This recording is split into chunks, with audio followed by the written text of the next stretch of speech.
केदार राग गिरवी। नरसिंह जी का और भी अब बढ़ चला प्रताप, पड़ी पूर्ण गुजरात पर कृष्ण भक्ति की छाप। घर घर में घर कर गया यह कीर्तन यह नाम, जय जय श्री राधा रमण जय जय राधे श्याम। एक दिवस जो ही बजी मंदिर में खड़ताल, विप्र कहीं से आ गया वृद्ध और कंगाल। कंगाल यानी गरीब। बोला करना है मुझे कल ही कन्यादान, दिया किसी धनवान ने तनिक न मुझ पर ध्यान। द्वारे द्वारे दुत्कारे खा, इस जीवन से अकुला गया हूँ। हे राधावर हे भक्त राज, अब शरण तुम्हारी मैं आया हूँ। माया के बंदे क्या देंगे, धन प्रभु का प्यारा ही देगा। संसार के लोग तो माया के बंदे हैं, लेकिन आप तो प्रभु के प्यारे हो। मुद्रा शत पंच ब्राह्मण को चाहिए महाराज। 500 रुपये। नरसिंह ने सुना। इतने क्यों? इतने रुपयों की क्यों चाह है? 100 रुपये से काम नहीं हो सकता है? ब्राह्मण कहता है, अरे ब्याह करना है बेटी का, इतने की 100 रुपयों से हो नहीं सकता। ठेस लगी द्विज हृदय को, सुनते ही ये बात। बोला सामाजिक दशा नहीं आपको ज्ञात। आपको समाज की दशा का पता नहीं है। आजकल कितना दहेज चल रहा है। अपने समाज में आज तलक ऐसे कितने ही बंधन हैं जिनमें जकड़े हम सब बंदी के समान हैं। हम कोटि कोटि भारतीय जन हैं। कुल यदि अपने अनुरूप नहीं तो धन चाहिए। धन दहेज दो, लेकिन वो नहीं है तो कन्या गौरासी हो, और गौरासी ना हो तो वर वाले को वो स्वीकार नहीं होती। मानो समाज है एक हाट यानी बाजार। बेटे वाला व्यापारी है, वही ग्राहक वर ला पाता है, जो देता कीमत भारी है। नरसिंह का कंठ गदगद हो गया उसकी तकलीफ सुनकर। दृष्टि गई प्रभु की तरफ, बड़े असुर से नैन। दूसरों की पीड़ा पे जो करुणा से बरस जाए आंखें, वही भक्त। बोले रुपया क्या, यहाँ रहती ने मेरे पास तो एक कौड़ी भी नहीं रहती। अपने तो आधार है केवल राधे श्याम। चलो चिंता न करो, निकट एक बूढ़ा साहूकार है, उसे कहता हूँ तुम्हें वो द्रव्य देगा। और वो चले दोनों। उस समय रात के 10 हो गए। तखत पे लाला सोते थे, सपने में भी तो लेन देन दावे कब्जे ही होते थे। लाला के सपने में भी यही सब चलता था, लेन देन। सन्मुख आसामी बैठे थे, फैला था बड़ा वही ताखाता। मालूम न हो ऐसे ढंग से दुखियों का मांस वही खाता। द्रग मलते मलते वचन बोला साहूकार, मैं तो गिरवी माल पर देता द्रव्य उधार। कुछ गिरवी रखो तब पैसा दूं। नरसिंह बोले, आपका है यदि यही विचार तो मेरा केदारा राग है, उसको मैं गिरवी रखने तैयार हूं। और लाला हंसने लगा ठहाका मारकर। सीताराम सीताराम। केदार भी क्या, किसी गहने का ये नाम है केदार? उत्तर में नरसिंह तुरंत बोल उठे, मेरी तो ये जीविका है, केदार राग ही। केदारा राग प्रभु का है प्रसाद, जिसको मैं प्रतिदिन गाता हूँ। जिस दिन से सिद्ध हुआ है यह भोजन का कष्ट न पाता हूँ। जिस दिन से ये राग सिद्ध हुआ तब से मुझे कभी कोई कमी नहीं पड़ी। धन वाले का जीवन है तो गुण वाले का भी जीवन है। चांदी सोना यदि धन है तो गुणियों का गुण भी तो धन है। जब तक कर दूंगा नहीं ऋण का मैं भुगतान, तब तक गाऊंगा नहीं केदारे का गान। जाओ मैं वचन देता हूँ। नरसिंह की बात पर ऐसा प्रभाव पड़ा लाला पे, तुरंत ही उन्होंने 500 रुपया उतार निकाल के दे दिए। सौंपी थैली उस समय उस ब्राह्मण के हाथ लज्जा श्रद्धा से झुका तत्क्षण उसका माथ। नरसी ने वो थैली ब्राह्मण के हाथ में दे के श्रद्धा से प्रणाम किया। उधर हुआ द्विजराज की कन्या का शुभ ब्याह, इधर छिड़ा कीर्तन, तभी मंदिर में सोत्साह। भगवान के मंदिर में नरसी ने भगवान का कीर्तन किया है। उधर कन्या की शादी हुई। केदारा गिरवी किया जिससे आते थे हरि। पता चला चंडालों को, चंडाल चौकड़ी को पता चला। सोचे अच्छी बनी, कोई आरोप डाल के ले चले रा के पास। केदारा ना गा सके, हरि न वहाँ आवे पास। चलो राजा के पास शिकायत करते हैं, ये केदार राग नहीं गा पाएगा और भगवान आएंगे नहीं, भगत झूठा हो जाएगा, उसकी अकड़ टूटेगी। भगवान बन के बैठा है, अपनी पूजा करवा रहा है, तभी तो हमारी दुश्मनी है। हमारे जैसे सामान्य होके रहता तो हम उसके दुश्मन थोड़ी बनते। तो इस प्रकार उन लोगों ने सोचा कि कुछ ऐसा करे जिससे भगत फंसे। जाल गुंथन। बग्गी चली, दोनों बली। कौन? मुंसफ और दीवान। नरसी की चर्चा कर रहे हैं बग्गी में। दीवान कहे यह भगत कुछ पाक करके बैठे हैं, पूर्ण निर्भयता है उसमें, भय को तो वो जानता ही नहीं। नागरनाथ आपकी धन्य है जहाँ ऐसे भगत रहे। मुंसफ बेचारा बोले क्या, फिर भी उसने कह दिया, इस नागर ने बल्कि नागरों की ही नाक काट दिया है। शिव की भक्ति छोड़ दी उसने, वैष्णव बन घूम रहा है। 30 साल से कीर्तन की धुन मची है, सुबह शाम शिरों में वेदना होने लगी हमारे कुछ लोग को तो। दीवान कहे जिनको न रस उनके लिए शिरो वेदना। अच्छा ये घर है किसका जिसमें नरसी रहता है? मनसुफ ने कहा मेरे बड़े भाई का। कौन? काका पुरुषोत्तम। तो बड़े विद्वान थे, राबी उनकी इज्जत करते थे।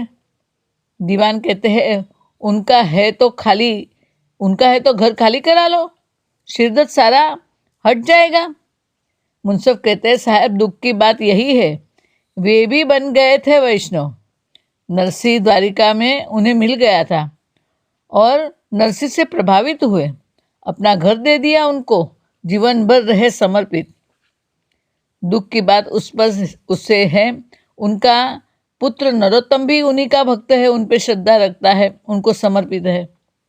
दीवान कहे तब तो नरसी विशेष है, जिनको आदर दे पुरुषोत्तम काका। आप ही देखो वडनगर के दीवान मदन राय, वो भी आदर दे रहे। उना के श्रीरंग मेहता, वो भी उन्हें आदर देते हैं, उनको सम्मान देते हैं। 56 भुंगल जिनके सिर पर ऐसे संबंधी, वो सामान्य नहीं हो सकता। दीवान का प्रेम नरसी में है, तब ये मुंसफ ने देखा।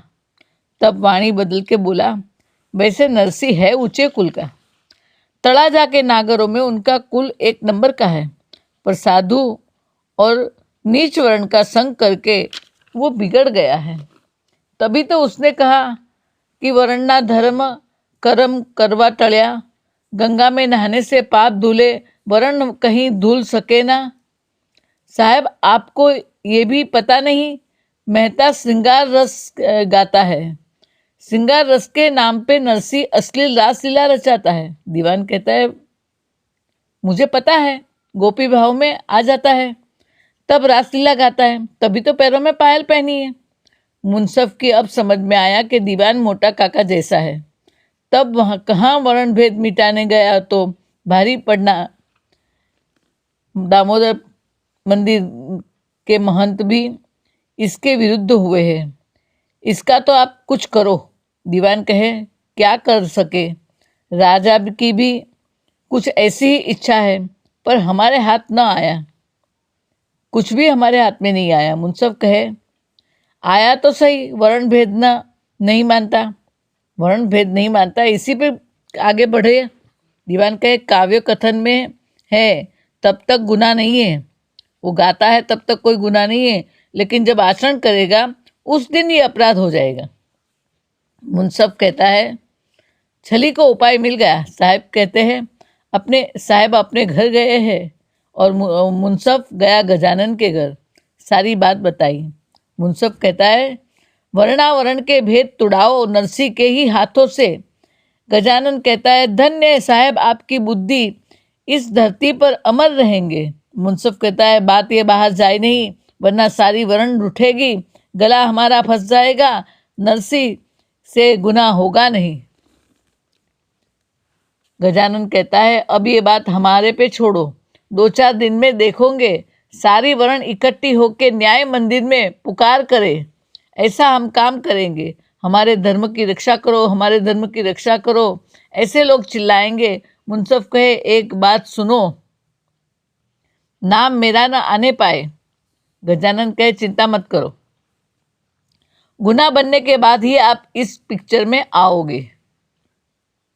गजानन ने मीटिंग करी, अपने चंडाल चौकड़ी की और वसंत माथुर को भी बुलाया, उनको समझाया।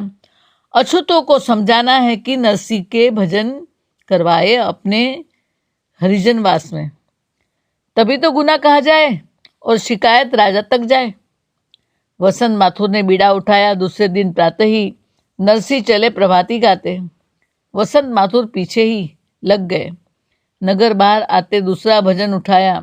भगत ने दान लीला के गीत गाए, पर गोपी भाव चले। दान लीला के गीत गाते हैं वो, और चलते हैं कैसे? गोपी भाव में। कुछ अछूत भगत प्रेमी रोज चोरी चोरी उनके भजन को सुनते थे, आज भी पीछे पीछे सुनते थे, और वसंत माथुर ने ये देखा। वसंत माथुर भी ये जानते भी थे कि ये कुछ हरिजन भजन के प्रेमी नरसिंह जी को रोज पीछे पीछे उनके रास्ते में सुनते हैं।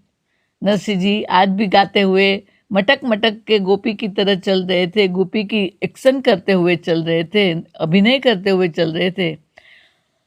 नहीं आपू हो नंदना लाल रे, महिडा मारा रे, महिडा यानी दही, नहीं दूंगी हे नंद के लाल दही हमारा रे, तू पूठे पूठे माँ चाल, तू पीछे पीछे मत चल, अमे नथी तारा रे, हम तेरे नहीं है, तारी जी भलड़ी ना बोल है ये वागे रे, नित्य लेवा आवे दान, सुमोहन मांगे रे।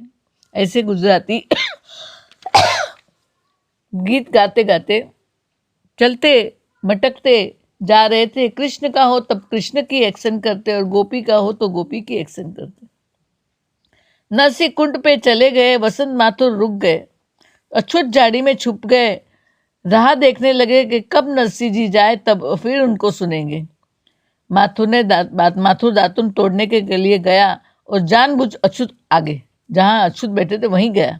अछूत बोले, छूना नहीं वरना भ्रष्ट हो जाओगे। माथुर बोला, कौन है? इस समय यहाँ क्या कर रहे हैं? अछूत कहते, हम तो नरसिंह जी का भजन सुनने रोज यहाँ आते हैं। माथुर कहते, छुप छुप के क्यों सुन रहे हो? सुनने की क्या ना कहते हैं? अछूत कहते, ना नहीं कहते, पर कहीं ऐसा खुल के गान न हो सके, इसीलिए छुप के सुनते हैं।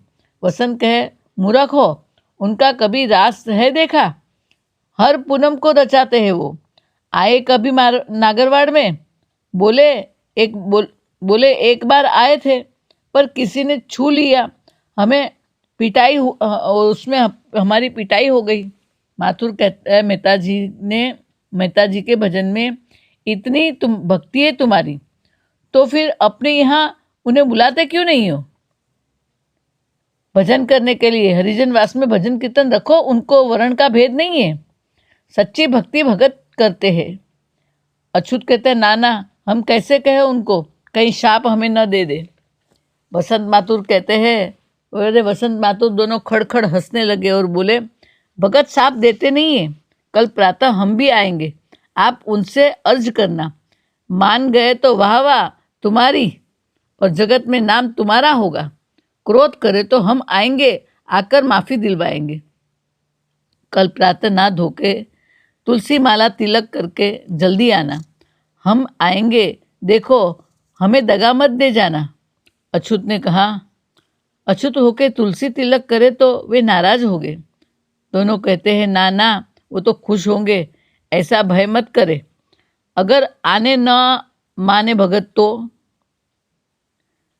वसंत माथुर कहते पगड़ी उनके चरण में धर देना, कहना हमने भगवान और भगत आपको ही माना है, आकर आंगन पावन करो। बात समझ में आई क्या? अगर वो हमें चुप करना चाहेंगे ना तो भी हम उनको कैसे भी करके मना ही लेंगे। और वसंत माथुर चले गए। वसंत माथुर दोनों सोचे, इष्ट देव करे तो कल काम हो जाएगा। 30 साल की मेहनत सफल होगी। नरसिंह जेल में जाएगा। दूसरे दिन मुर्गा बोले उसके पहले पहुंच गए। 7 अछूत छुपे हुए थे। वसंत माथुर 2 मिलके 9 हो गए। वसंत माथुर ने समझाया भगत को, जय श्री कृष्ण करना। हम अछूत है पर आपके भजन प्रति प्रेम रखते हैं, चाह रखते हैं। कहना तन से दूर है पर भजन से हम प्रेमी हैं आपके। देखो नाम हमारा न लेना, तकलीफ में हम आ जाएंगे मदद करने। उतनी देर में प्रभाती सुनी। हे जागने जादवा कृष्ण गोवालिया, तुझ बिना देन माँ कौन जासी। नरसिंह की आवाज़ सुनी। सातों ने आके कहा, जय श्री कृष्ण। मेहताजी रुक गए। कौन हो भाई, क्यों रोका है? तो वो लोग बोले, बाप जी हम अछूत है। मेहताजी कहे, ओहो हरिजन हो? अछूत कोई है ही नहीं संसार में, तुम तो हरि के जन हो। अछूत तुम उनको जानो जिनका चित्त प्रभु में नहीं है। तुम तो प्रभु का नाम लेते हो, अतः सब हरिजन ही कहो, क्या काम पड़ा है, निर्भय होके कहो। अछूत बोले, हमारे वास में कीर्तन करो, पाप धो डालो हमारे, हम पे कृपा करके पधारो, जन्म मरण के फेरे मिटा दो। सातों ने अपनी पगड़ी उतारी, मेहताजी के चरण में धरी। नरसिंह जी में करुणा उभर आई। कहा, वास में तुलसी रोपो, तुलसी के पास गोबर से लिपना, फिर मुझे बुलाना। हरिजन बोले, तुलसी रोपी है, कहो तो आज गोबर लिपे। नरसिंह कहे, भले आज लिपो, प्रसाद लेके रात आएंगे। सातों आश्चर्य में पड़े हैं, मानने में नहीं आता कि आएंगे नरसिंह जी। वसंत माथुर आश्चर्य में सोचा, नीच कर जाएंगे क्या? नीच वाले लोगों के घर जाएंगे मेहताजी? दोनों ने अछूतों से कहा, जब तक मेहताजी आए नहीं तब तक बात छुपाए रखना। तुम 7 केवल और नहीं, वरना बात बिगड़ जाएगी। और एक बात सुनो, भजन के अंत कहना भगत से, गोलोक का रास हमें दिखाओ, हमें खिलाओ। और दोनों गजानन से जाके मिले। गजानन ने माना नहीं कि हो नहीं सकता, भगत नहीं जा सकता। गजानन के मन में ये विश्वास था, लेकिन दोनों ने कहा कि भगत जाएंगे। नरसिंह आखिर नागर ब्राह्मण, इनका इतना नीचे गिरेगा नहीं। गजानन ने कहा, उनके संबंधी बड़े लोग हैं, उनकी ओर जरूर वो देखेगा। दोनों कहीं देखे न देखे, हमारी बात झूठी नहीं। दोनों बोले कि वो कोई कुछ नहीं देखेगा, हमारी बात झूठी नहीं है। तो गजानन कहता है, मामानु घर केट ले, दीवो बड़े एट ले। रात ज़्यादा दूर नहीं है, अभी तो शाम अब कुछ प्रहर की बात है। खा पी के निकलेगा भगत, हम भी पीछे पीछे जाएंगे। गजानन का हृदय धड़क उठा। नागरों की नाक कटेगी। राजा सजा करे नरसिंह को, नागरों को काला टीका लगेगा। गजानन को काटो तो भी खून न निकले, वैसी दशा हो गई। रात होते मेहताजी हरिदास तंबूरा लेके चल पड़े। गजानन खड़ा हो गया, स्थल समय भूल गया। माथुर बसंत समझ गए, दोनों ने खींचा। गजानन अभी नरसिंह जी को पकड़ के जाते हुए रोक लेता, लेकिन वसंत माथुर ने गजानन को खींच लिया। कहाँ चले गजानन जी, बाजी मत बिगाड़ो। गजानन कहते, मैं इस नालायक की शान अब ठिकाने लाऊंगा। पर दोनों जबरदस्ती घर में अंदर खींच कर पकड़ के ले गए। गजानन कहता है बात मानो, कटी नाक चिपकती नहीं है, नागरी नाथ ऊपर दुनिया सारी थू थू करेगी। दोनों बोले मनाओगे तो नरसी मानने वाला नहीं है, कमरे में बंद कर दो तो शायद आज बन जाए, पर कल कहाँ जाओगे? कल वो वहाँ जाएगा ही। खुद राजा की भी सुने नहीं, ऐसा वो अनाड़ी है, उसे किसी की परवाह नहीं है, मृत्यु से भी डरता नहीं है। गजानन लाचार होके बैठ गया। फिर तीनों देखने के लिए चोरी चोरी उनके पीछे गए और फिर हरिजनवास में इकट्ठे हुए हैं। एक पेड़ के नीचे, पेड़ के ऊपर चढ़ के तीनों बैठे हैं वहाँ का नज़ारा देखने।